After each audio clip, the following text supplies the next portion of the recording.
At World Youth Day in Toronto in 2002, John Paul II was just looking at all of the young people, and I was there waiting to greet him with so many others. He had this ability to make people feel, with a very brief look, feel like they had the center of his attention. It just was a great confirmation for me that if I followed God's will, then I would be happy.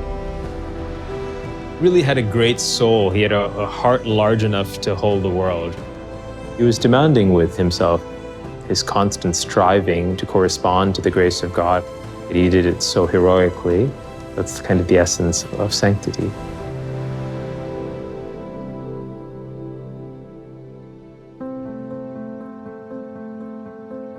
My name is Father Kim D'Souza. I'm a priest of the Archdiocese of Toronto in Canada. At the moment, I serve in the dicastery for the Eastern Churches in Rome. We are at the JP2 National Shrine in Washington, D.C.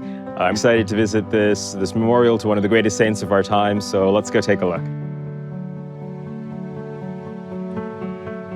My earliest memory of John Paul II as Pope goes back to 1986 when I was on a family vacation in India and he was visiting India at the same time. He went by our family home and we gathered on a balcony, all the younger children who couldn't wait for hours as he went by. He gave this great impression of physical strength as well as spiritual. And my grandmother says that's the first point I ever talked about being a priest after seeing JP2. The John Paul II Shrine in Washington, D.C. is different than a lot of other shrines in that it's more recent, it's more modern. Although John Paul II visited here, it's not directly related to a particular event in his life, but it's rather related to the meaning of his life as a whole, with the way he proclaimed Christ on the world stage. And so Washington, D.C. represents that in a very particular way.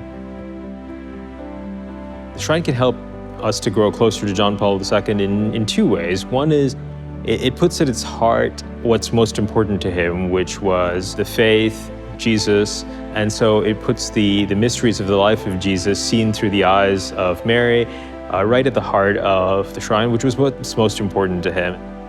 There is also a museum in greater detail his life, and so that's the way of knowing his own story, which is of course another way to get to know someone's life. It's a long time since I'd seen footage from the Solidarity protests in Poland, but I remember those making a huge impact on me the first time I saw them.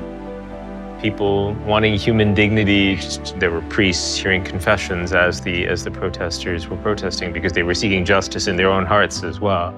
They were seeking ultimately God. Yeah. Beautiful. It's well done. It's lovely to see these images. John Paul II for me was really the great example of a priest for my whole life. I remember when I first started thinking about the priesthood, he wrote a book called Gift and Mystery.